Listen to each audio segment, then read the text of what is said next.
Law 16. Use absence to increase respect and honor. Judgment. Too much circulation makes the price go down. The more you are seen and heard from, the more common you appear. If you are already established in a group, temporary withdrawal from it will make you more talked about, even more admired. You must learn when to leave. Create value through scarcity. Transgression and observance of the law. Sir Guillaume de Boulogne was a troubadour who roamed the south of France in the Middle Ages, going from castle to castle, reciting poetry, and playing the perfect knight. At the castle of Javeillac he met and fell in love with the beautiful lady of the house, Madame Guilma de Javeillac. He sang her his songs, recited his poetry, played chess with her, and little by little she in turn fell in love with him. Guillaume had a friend, Sir Pierre de Bar-Jac, who travelled with him and who was also received at the castle. And Pierre too fell in love with a lady in Javeillac, the gracious but temperamental Viernetta. Then one day Pierre and Viernetta had a violent quarrel. The lady dismissed him, and he sought out his friend Guillaume to help heal the breach and get him back in her good graces. Guillaume was about to leave the castle for a while, but on his return, several weeks later, he worked his magic, and Pierre and the lady were reconciled. Pierre felt that his love had increased tenfold, that there was no stronger love, in fact, than the love that follows reconciliation. The stronger and longer the disagreement, he told Guillaume, the sweeter the feeling that comes with peace and rapprochement. As a troubadour, Sir Guillaume prided himself on experiencing all the joys and sorrows of love. On hearing his friends talk, he too wanted to know the bliss of reconciliation after a quarrel. He therefore feigned great anger with Lady Guilma, stopped sending her love letters, and abruptly left the castle and stayed away, even during the festivals and hunts. This drove the young lady wild. Guilma sent messengers to Guillaume to find out what had happened, but he turned the messengers away. He thought all this would make her angry, forcing him to plead for reconciliation as Pierre had. Instead, however, his absence had the opposite effect. It made Guilma love him all the more. Now the lady pursued her knight, sending messengers and love notes of her own. This was almost unheard of. A lady never pursued her troubadour. And Guillaume did not like it. Guilma's forwardness made him feel she had lost some of her dignity. Not only was he no longer sure of his plan, he was no longer sure of his lady. Finally, after several months of not hearing from Guillaume, Guilma gave up. She sent him no more messengers, and he began to wonder perhaps she was angry? Perhaps the plan had worked after all? So much the better if she was. He would wait no more. It was time to reconcile. So he put on his best robe, decked the horse in its fanciest caparison, chose a magnificent helmet, and rode off to Javeillac. On hearing that her beloved had returned, Guilma rushed to see him, knelt before him, dropped her veil to kiss him, and begged forgiveness for whatever slight had caused his anger. Imagine his confusion and despair. His plan had failed abysmally. She was not angry, she had never been angry, she was only deeper in love, and he would never experience the joy of reconciliation after a quarrel. Seeing her now, and still desperate to taste that joy, he decided to try one more time. He drove her away with harsh words and threatening gestures. She left, this time vowing never to see him again. The next morning the troubadour regretted what he had done. He rode back to Javeillac, but the lady would not receive him, and ordered her servants to chase him away, across the drawbridge and over the hill. Guillaume fled. Back in his chamber he collapsed and started to cry. He had made a terrible mistake. Over the next year, unable to see his lady, he experienced the absence, the terrible absence, that can only inflame love. He wrote one of his most beautiful poems, My Song Ascends for Mercy Praying. And he sent many letters to Guilma, explaining what he had done, and begging forgiveness. After a great deal of this, Lady Guilma, remembering his beautiful songs, his handsome figure, and his skills in dancing and falconry, found herself yearning to have him back. As penance for his cruelty, she ordered him to remove the nail from the little finger of his right hand, and to send it to her along with a poem describing his miseries. He did as she asked. Finally Guillaume de Boulogne was able to taste the ultimate sensation, a reconciliation even surpassing that of his friend Pierre. Interpretation. Trying to discover the joys of reconciliation, Guillaume de Boulogne inadvertently experienced the truth of the law of absence and presence. At the start of an affair, you need to heighten your presence in the eyes of the other. If you absent yourself too early, you may be forgotten. But once your lover's emotions are engaged, and the feeling of love has crystallized, absence inflames and excites. Giving no reason for your absence excites even more. The other person assumes he or she is at fault. While you are away, the lover's imagination takes flight, and a stimulated imagination cannot help but make love grow stronger. Conversely, the more Guillaume pursued Guillaume, the less he loved her. She had become too present, too accessible, leaving no room for his imagination and fancy, so that his feelings were suffocating. When she finally stopped sending messengers, he was able to breathe again, and to return to his plan. What withdraws, what becomes scarce, suddenly seems to deserve our respect and honor. What stays too long, inundating us with its presence, makes us disdain it. In the Middle Ages, ladies were constantly putting their knights through trials of love, sending them on some long and arduous quest, all to create a pattern of absence and presence. Indeed, had Guillaume not left his lady in the first place, she might have been forced to send him away, creating an absence of her own. Absence diminishes minor passions and inflames great ones, as the wind douses a candle and fans a fire. La Rochefoucauld, 1613. Observance of the law. For many centuries the Assyrians ruled Upper Asia with an iron fist. In the 8th century BC, however, the people of Media, now northwestern Iran, revolted against them, and finally broke free. Now the Medes had to establish a new government. Determined to avoid any form of despotism, they refused to give ultimate power to any one man, or to establish a monarchy. Without a leader, however, the country soon fell into chaos, and fractured into small kingdoms, with village fighting against village. In one such village lived a man named Deioces, who began to make a name for himself for fair dealing and the ability to settle disputes. He did this so successfully, in fact, that soon any legal conflict in the area was brought to him, and his power increased. Throughout the land, the law had fallen into disrepute. The judges were corrupt, and no one entrusted their cases to the courts anymore, resorting to violence instead. When news spread of Deioces' wisdom, incorruptibility, and unshakable impartiality, Median villages far and wide turned to him to settle all manner of cases. Soon he became the sole arbiter of justice in the land. At the height of his power, Deioces suddenly decided he had had enough. He would no longer sit in the chair of judgment, would hear no more suits, settle no more disputes between brother and brother, village and village.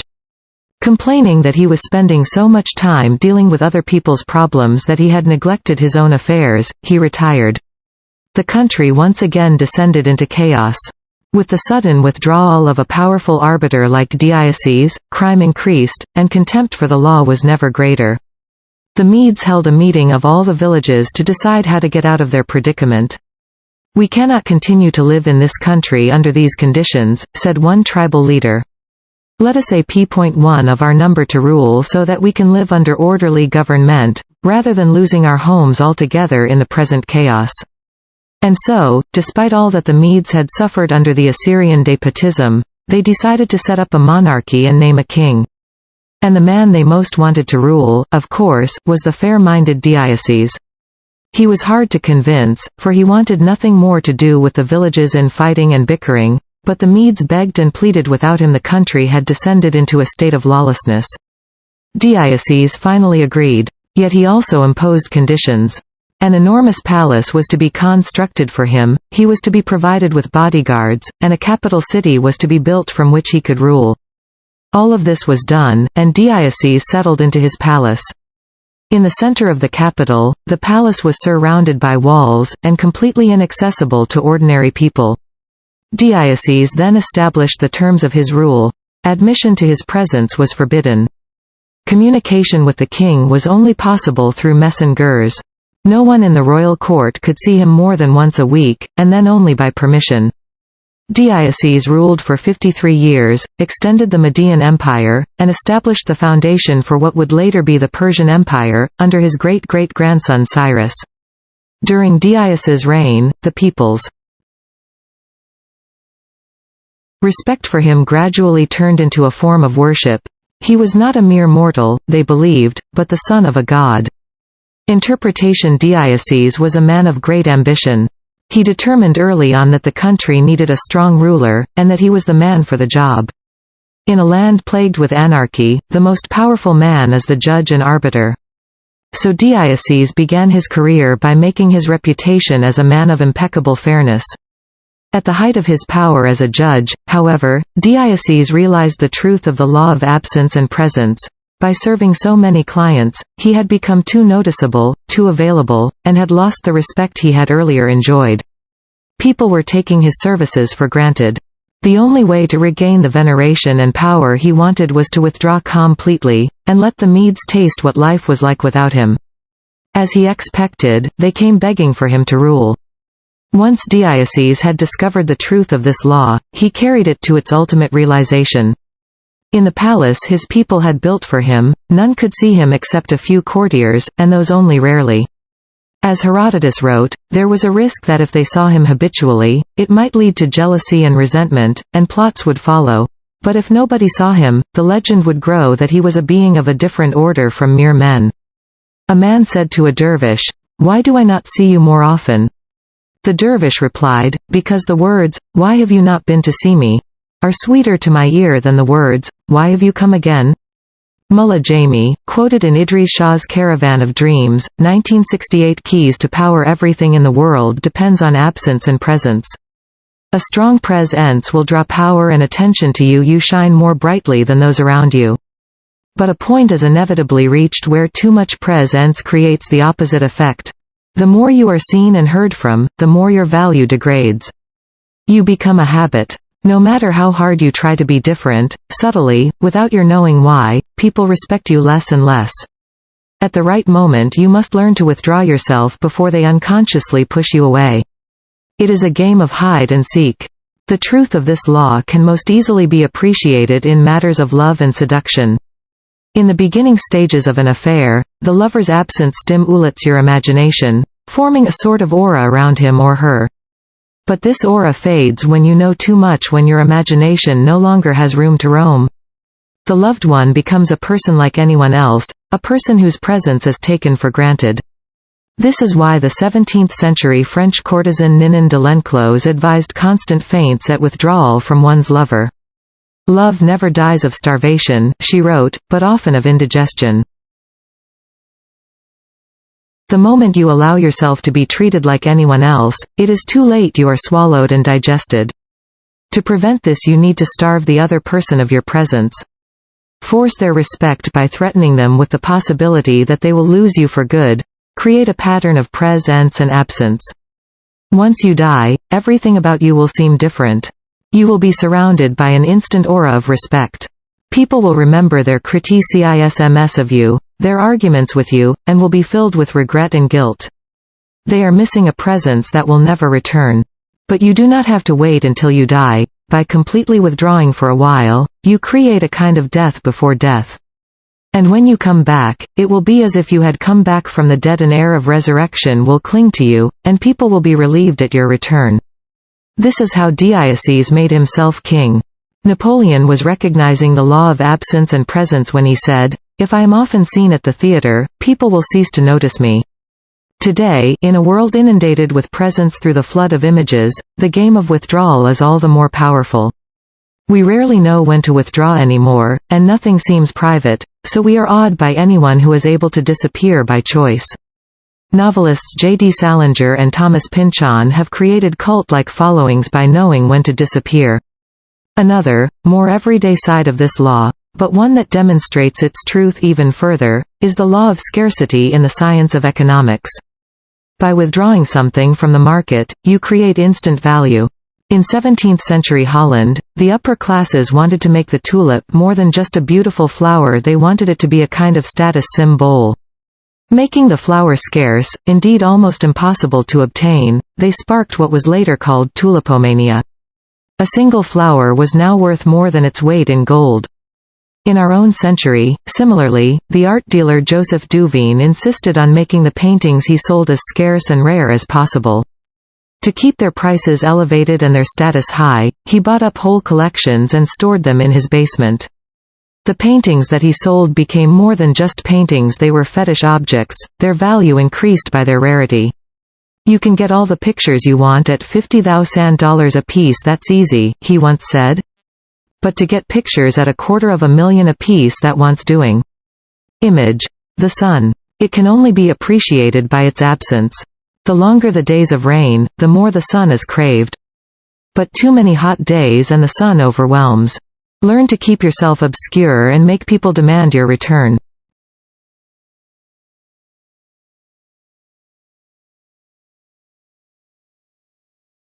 Extend the law of scarcity to your own skills. Make what you are offering the world rare and hard to find, and you instantly increase its value. There always comes a moment when those in power overstay their welcome. We have grown tired of them, lost respect for them. We see them as no different from the rest of mankind, which is to say that we see them as rather worse, since we inevitably compare their current status in our eyes to their former one. There is an art to knowing when to retire. If it is done right, you regain the respect you had lost, and retain a part of your power.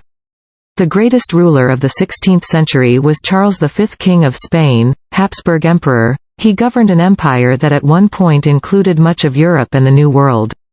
Yet at the height of his power, in 1557, he retired to the monastery of Yuste. All of Europe was captivated by his sudden withdrawal. People who had hated and feared him suddenly called him great, and he came to be seen as a saint. In more recent times, the film actress Greta Garbo was never more admired than when she retired, in 1941. For some her absence came too soon. She was in her mid-30s, but she wisely preferred to leave on her own terms, rather than waiting for her audience to grow tired of her. Make yourself too available and the aura of power you have created around yourself will wear away. Turn the game around. Make yourself less accessible and you increase the value of your presence. Authority. Use absence to create respect and esteem. If presence diminishes fame, absence augments it. A man who when absent is regarded as a lion becomes when present something common and ridiculous. Talents lose their luster if we become too familiar with them, for the outer shell of the mind is more readily seen than its rich inner kernel. Even the outstanding genius makes use of retirement so that men may honor him and so that the yearning aroused by his absence may cause him to be esteemed. Baltasar Gracian, 1601–1658. Reversal. This law only applies once a certain level of power has been attained. The need to withdraw only comes after you have established your presence. Leave too early and you do not increase your respect, you are simply forgotten. When you are first entering onto the world stage, create an image that is recognizable, reproducible, and is seen everywhere. Until that status is attained, absence is dangerous. Instead of fanning the flames, it will extinguish them. In love and seduction, similarly, absence is only effective once you have surrounded the other with your image, been seen by him or her everywhere. Everything must remind your lover of your presence, so that when you do choose to be away, the lover will always be thinking of you, will always be seeing you in his or her mind's eye. Remember, in the beginning, make yourself not scarce but omnipresent. Only what is seen, appreciated, and loved will be missed in its absence.